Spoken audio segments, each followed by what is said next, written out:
Hello, everybody, and welcome back to another episode of our trade deadline shows here at the Hockey Writers YouTube channel. I'm your host, Matthew Zator, and as always, I'm joined by Jacob Billington and Alex Chauvancy. I, today was a bit quiet to start for trade deadline day, but it started getting pretty crazy towards the end of it, capped off by that Tomas Hertl blockbuster trade that came up.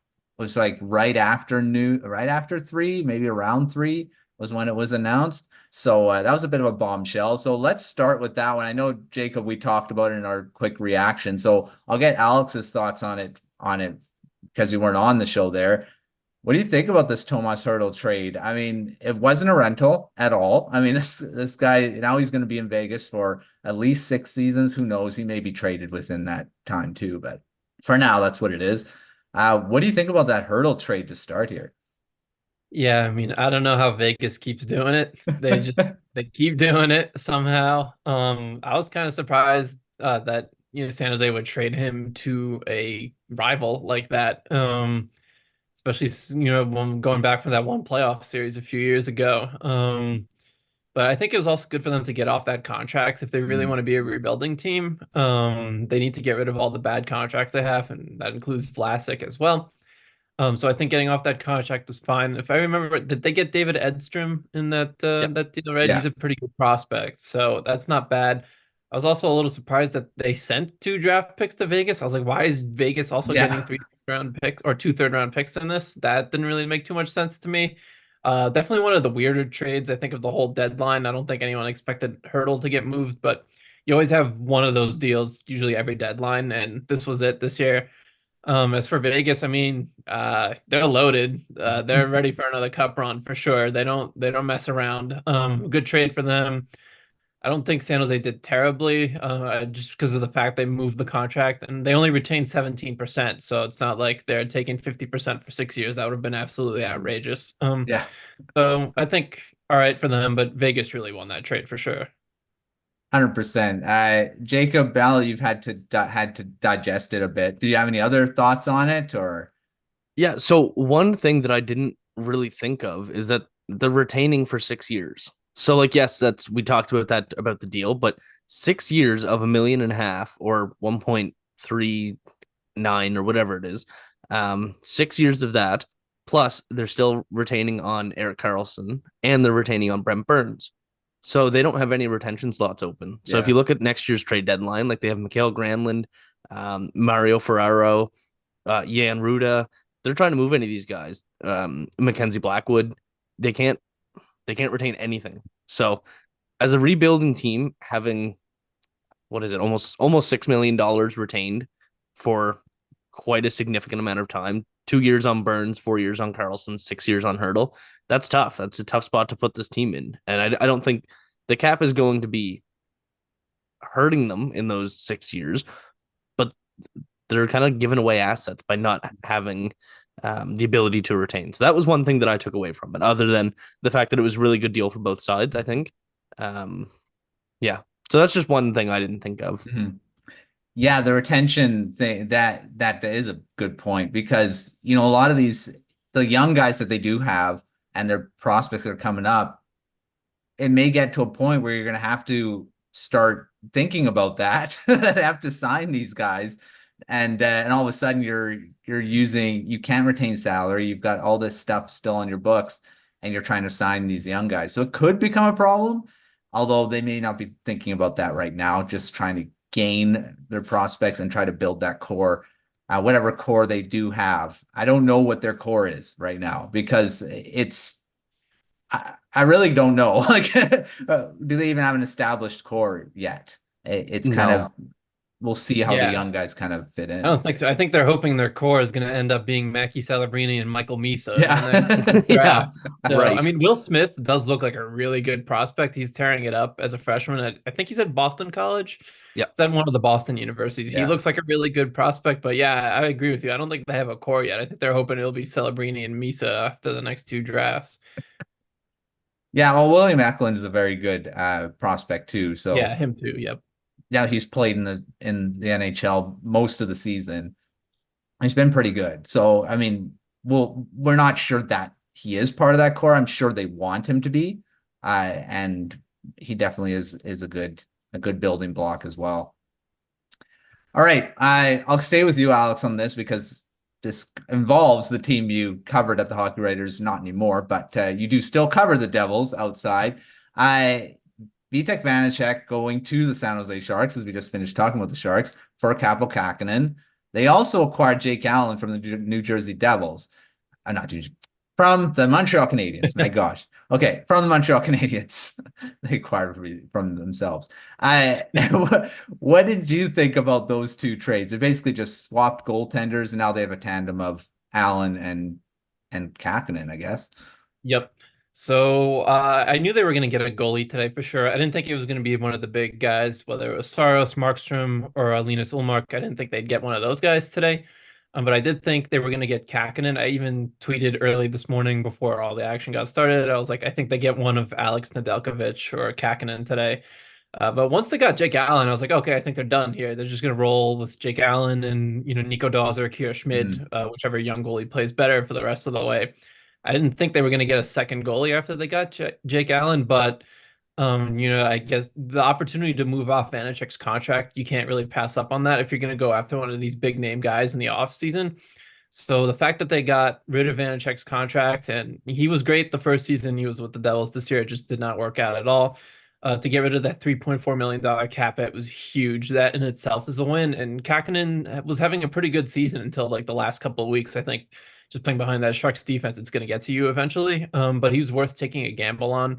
So I like that move for them a lot because they get a goalie who you never know. Maybe he works out for them in the long run, and they get rid of Vanecek's cap hit, and now they have a lot of money to work with. As for, like with Kahkonen and Allen, I think they only have around $4 million tied up in goalies right now, somewhere around there. And so getting rid of Vanecek's cap hit was huge. That will set the tone for their offseason. They're sort of still trying to figure out that goaltending. They haven't had that stability there. They thought Vanecek was going to be the case because he was so good last season, but obviously didn't happen this year. Kahkonen is still a very good young goaltender. I think he was just stuck behind a bad team in San Jose because he looked really good in Minnesota at times before he was traded. So, yeah, I don't know. It just seems like a pretty good deal, and Jake Allen is a pretty good starter in the NHL. It's again, he's been stuck behind a bad team as well. So we'll see. We'll see how it all kind of plays out with those two goaltenders. All right, Jacob, moving on to the New York Rangers, who've been pretty busy over the last couple of days. They got to Wenberg.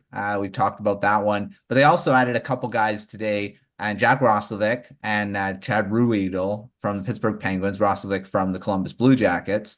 We kind of expected Roslovic to move because the Blue Jackets are selling, right?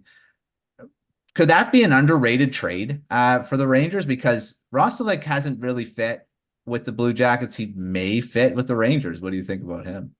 Yeah, I really like Roslovic. Obviously, he was kind of an underrated piece going over in the Patrick Laine trade, and he's from Columbus or the Ohio area. I don't know.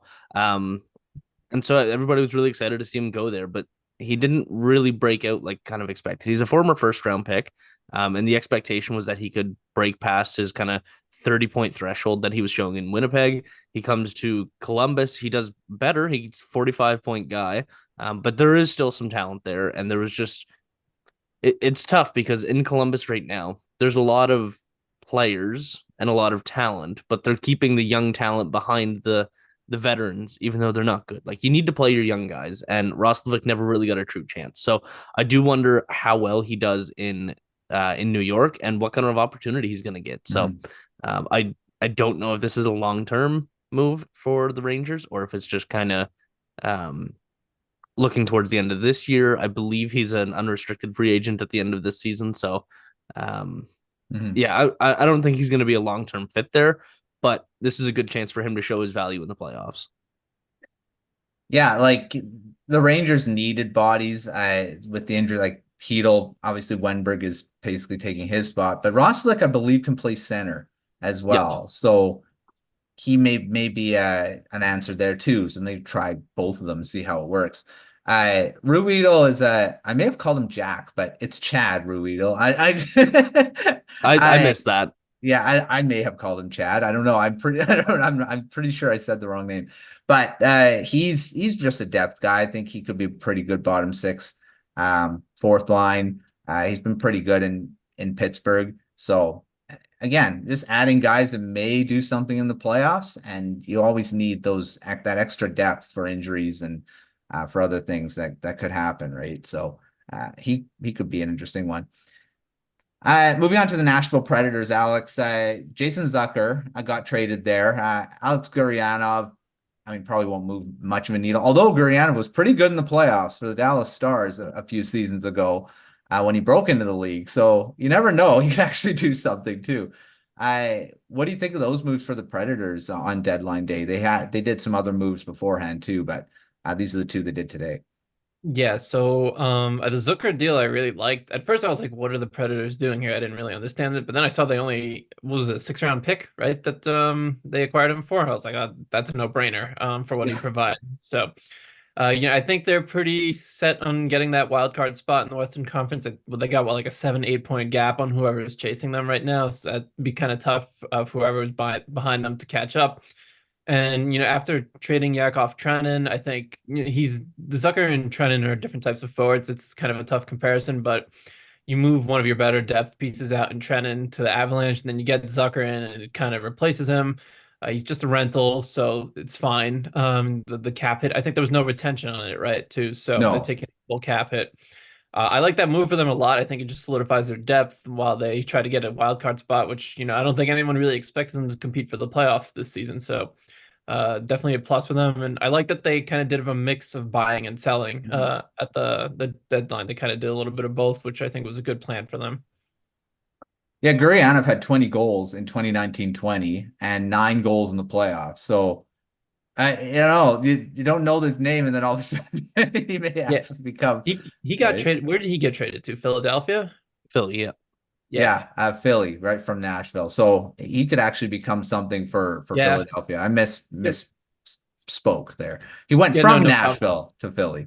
Yeah, I didn't even remember where he got traded to. So, but I mean, going to Philly, I think Tortorella seems to just kind of get the best out of all his players. So like you were saying, the talent has been there. Like you never know in Philadelphia, maybe he finds it again. I think he's still 25, 26 years old too. So yeah, 26. Shot in the dark, I guess. Yeah. I honestly did not even know that Gurianov was playing for the Predators. Yeah, I forgot he was on the Preds until they announced the trade too, and I forgot where he got traded. He's been in the AHL for most of the season. He only has 14 NHL games. Yeah. Oh, okay. Yeah, so there you go. He 14 games, 1 goal, 2 points. So 12 goals in 27 games for Milwaukee. So he's producing in the AHL. I mean, he could end up being something. If Philly makes the playoffs, they're not guaranteed. They are in that mix, so he could end up being something. Although that was quite a few years ago when he did those 9 goals in the playoffs when the Stars went to the final. So, yeah, I was right team, wrong place of where he went. All right, let's move on to some winners and losers of deadline week, not deadline day, because I mean, ton of other trades happened this week and bigger ones. So I'll start with you, Alex. Who's your winner apart from the Vegas Golden Knights? Because we're going to take them off the board because I'm pretty sure we all agree they were the overall winners of the deadline. I don't think anyone can really touch that. But other than them, who's your winner or winners? So one winner for me is definitely Colorado. I really love what they did at the deadline. The Casey Middlestat trade was a big time upgrade at the second line center position. And then I like getting Sean Walker to solidify your depth. Even though they moved on from Bowen Byram in the Middlestat trade, I still think that was worth it because they didn't have a good center behind Nathan McKinnon.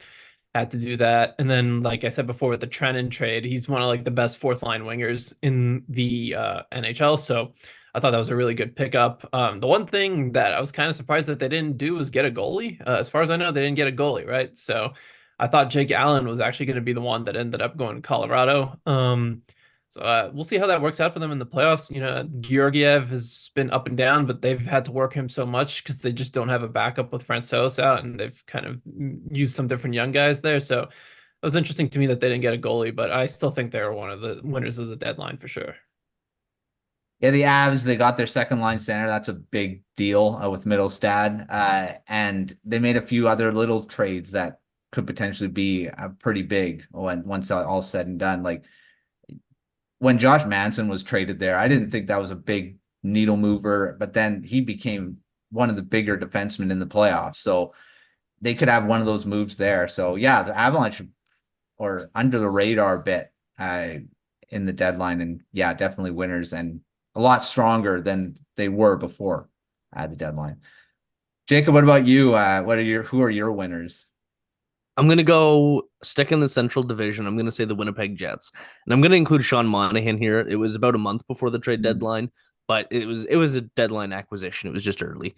But Sean Monahan to upgrade their center depth is fantastic. Gave up a first and a third round pick. Tyler Toffoli, we've talked about that plenty of times on this show already. He's the perfect candidate to kind of balance all the wingers on Winnipeg, and they have so much talent on that team. They just couldn't find the right balance between their wingers, and Toffoli kind of gives them something else to build off of. Gave up a second and a third round pick, and one of the most underrated deals of I'll save that explanation. But I really like the Colin Miller acquisition as well. I think that he is extremely underrated as a player, and only as a fourth round pick. I think that was a fantastic deal just to kind of solidify the defense group in Winnipeg, who the defense group is okay. There's a lot of good names on there, but now that they're adding Colin Miller, I do think that he's going to slide in, maybe bump Nate Schmidt out of the lineup. But yeah, I really like what they did there. Yeah, the Jets really, with that Toffoli trade, I think pushed them over that that winner, put them into the winner's circle, I guess. Because Toffoli, for what they gave up too, they didn't give up a ton. I mean, a second rounder, not in this year's draft, next year's draft. So, yeah, overall, pretty good trade for them. Alex, let's go to losers. There's a few teams that didn't make any moves at the deadline or even in the week coming up to it. Who are your losers for deadline week here? So I thought about saying the Pittsburgh Penguins, but I actually didn't hate that Jake Gensel trade. I thought it was actually kind of decent for the Pens. They did get a couple of good prospects, just none of their top ones. I was surprised the Islanders, they didn't do anything today, right? I don't remember seeing them coming up, from tweets from Elliot Friedman or anything like that. They've gotten themselves back into the playoff race. They're 4 points out, I think, from the Flyers now. And knowing Lou Lamoriello's history, having watched the Devils for all these years, he buys when he buys, but I was surprised they didn't make one trade, really. I would put them in the loser category. I was also surprised. I thought the Red Wings were going to be a little more active at the deadline too, because they're surprisingly pretty comfortably in a playoff spot right now. So I thought Stevie Yzerman would do something there to kind of just solidify the group. I don't think they're totally safe yet. I mean, the Devils and a couple other teams are 6 points back, so they could catch up to them. So I was a little surprised that they didn't do anything. Yeah, they only traded Klim Kostin away. Yeah, I saw that. Yeah, and you're a Simek from the San Jose Sharks. Not big. I mean, he's played for the Sharks most of the season, but on a rebuilding team. So I don't know how much ice time he'll get in Detroit. So we'll see. Jacob, losers for you. Well, Alex stole my New York Islanders one, and I had a rant all prepared and everything. Oh, go for it. Pretty much had a script. You can add on. Yeah, go for it. Since the draft, they have only acquired Tice Thompson and Robert Bortuzzo. Lou Lamoriello is doing a terrible job of keeping this team relevant right now. They're not. If they make the playoffs, congratulations. Same as I said with kind of Philadelphia yesterday. Congratulations, you get 3 home games. To add to your revenue. Like, they're not going to make any noise in the playoffs. They're not going to get a good pick. They're not going to do anything. They're just getting themselves stuck in mediocrity, kind of like where the Minnesota Wild are right now. And they're just Lou Lamoriello is not doing a good job in New York, I don't think. And I think that it might be time to move on. This is his 4th year in a row without making a single trade on deadline day. That's crazy. I didn't know that.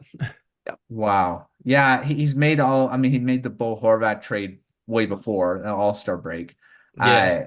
And then in the offseason, he just signed all these guys to big long-term deals that Scott Mayfield hasn't worked out at all with that deal he signed him to. I think he's a healthy scratch lately. I mean, or I'm injured. I think he's injured. Yeah, he was a started. healthy scratch at one point, but I think he's injured now. And then Pierre Engvall hasn't really worked out too well either. He was another acquisition that not at the deadline, but a little before that. And then they re-signed him too.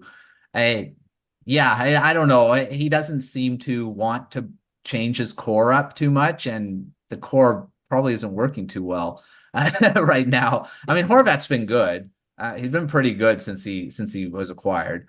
So that trade's been okay, but there is some other issues that the Islanders have that Lamoriello hasn't really addressed.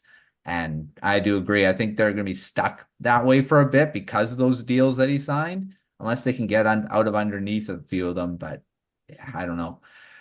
If I was to give an honorable mention for my other loser, I would have to go with the Toronto Maple Leafs, if I'm going to be honest. Oh, yeah, that's a good one. Yeah. I was expecting them to make a bigger splash. They acquired Joel Edmonton, Ilya Lyubushkin, and Connor Dewar.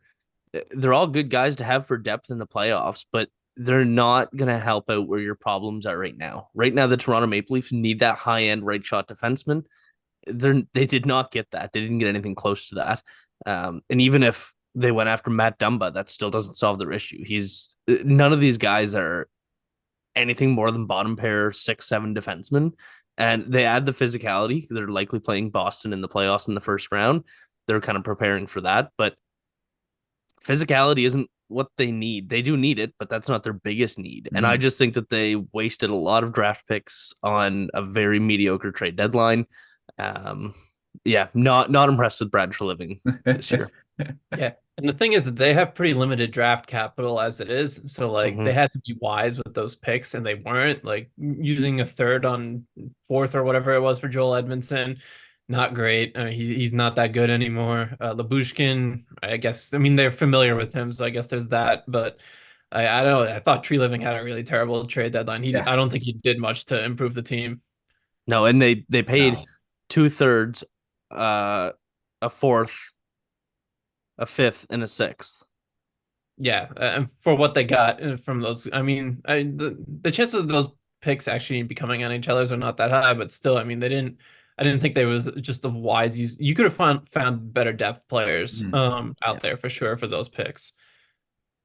Yeah, my loser is just the trade that did not happen, as was the Linus Ullmark to LA Kings. I think that's the loser for me, because the Kings would have upped their status as to winners if they were able to get Ullmark.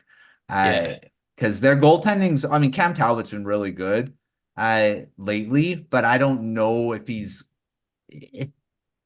be comfortable going into the playoffs with him as the starter. If he plays like he was at the beginning of the season, well, that's great. And if he continues what he's doing, but you don't know if that's going to happen. With Ullmark, you're probably pretty solidified, not just for this season, but future seasons too. So that trade didn't happen. So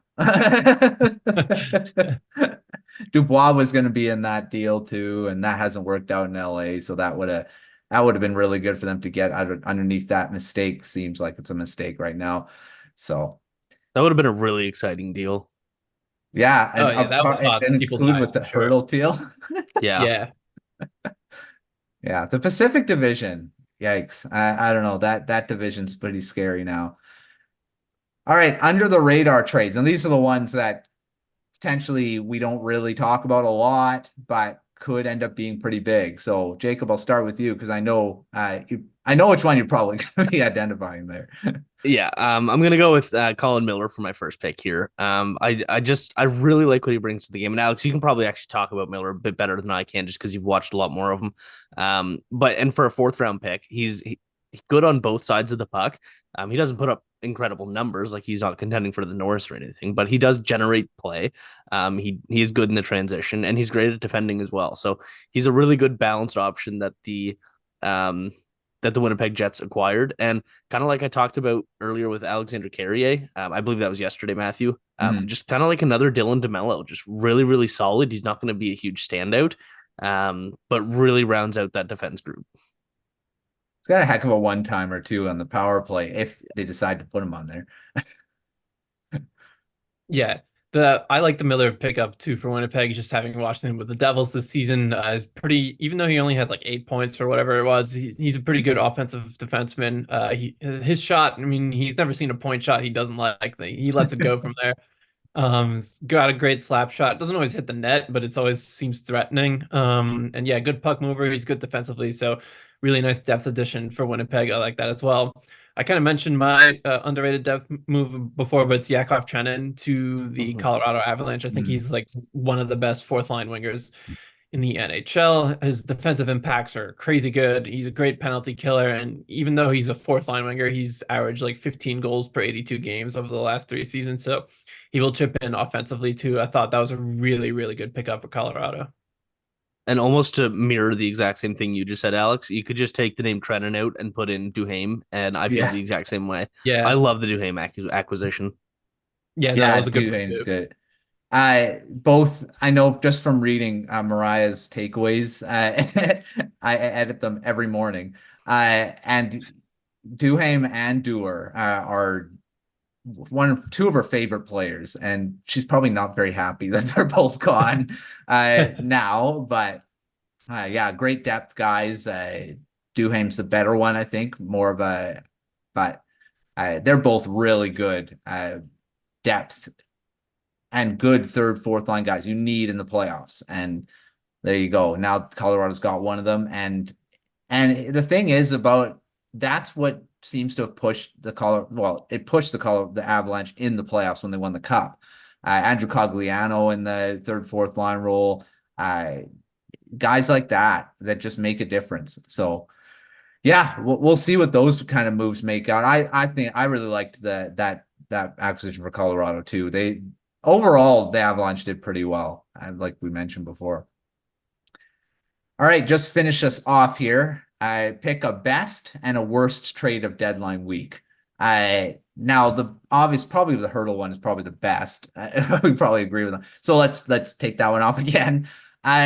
What other ones do we got? So a best and a worst. We can just patch those together. Alex, what a best and a worst trade for you? So I was gonna go with the Hertl trade as my best one. It's a blanket one. We're not. Yeah, that was a really good trade for Vegas, but I'm gonna stick with Vegas because I thought the Noah Hannafin trade was really good for them too. They didn't give up like crazy. What was it? First, a couple picks, and I think like a fringe NHL or AHL that went to Calgary.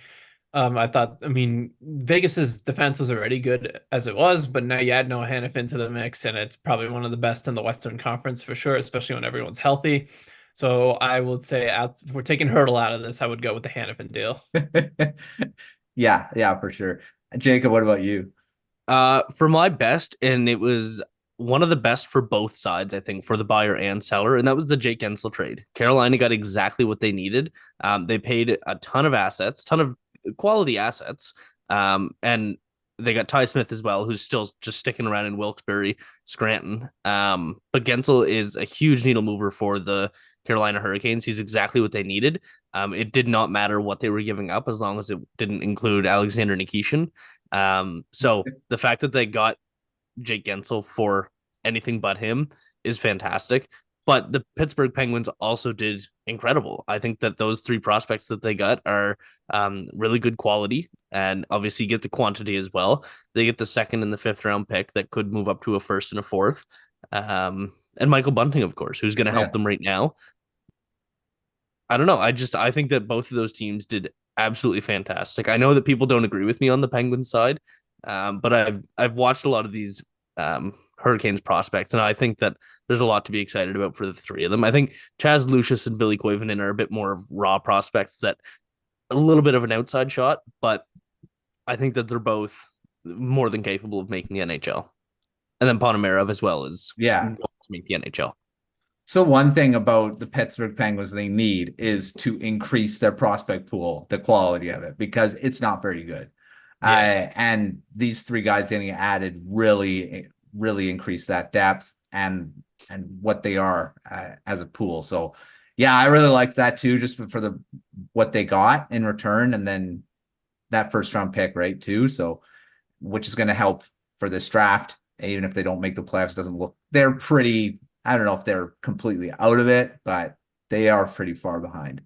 So, and without Gensel, I mean, they haven't played with Gensel with Gensel for a long time now, but yeah. All right, a worst trade, Alex. What do you got for that one?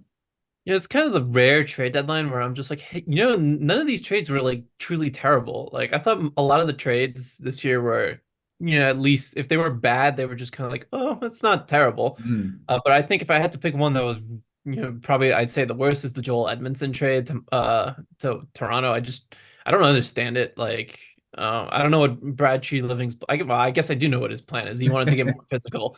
But I don't really think he helped the roster, like I said earlier, and I think they gave up too much for a depth defenseman who's just doesn't really have it anymore. So, for me, yeah, I'd probably have to go with the Edmondson trade to Toronto. What about you, Jacob? You got a worst? I don't.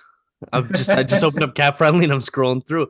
I think value wise, it's got to be Tarasenko, Ottawa's return on him. Yeah, that's a good one. Yeah, but I'm hesitant to say that because they were stuck with his no trade clause. So, just value wise, it does have to be Tarasenko, just getting a fourth and a third.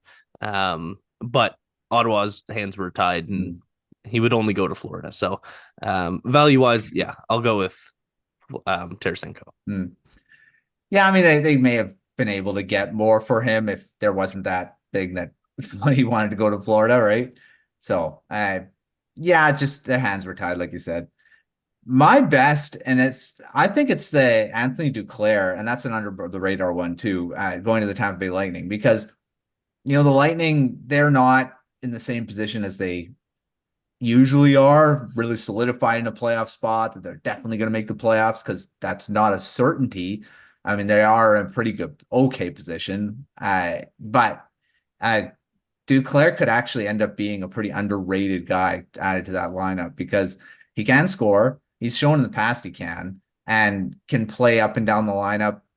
And who knows, you're playing with Stamkos, could end up, getting a few more goals playing with some better players. So I don't know. He could end up being someone we talk about a little more later on in the playoffs or what have you, because he was really good for the Panthers too in the playoffs last season. So yeah, Duclair could end up being the best and under the radar trade for me. I didn't identify an under the radar, so there's mine.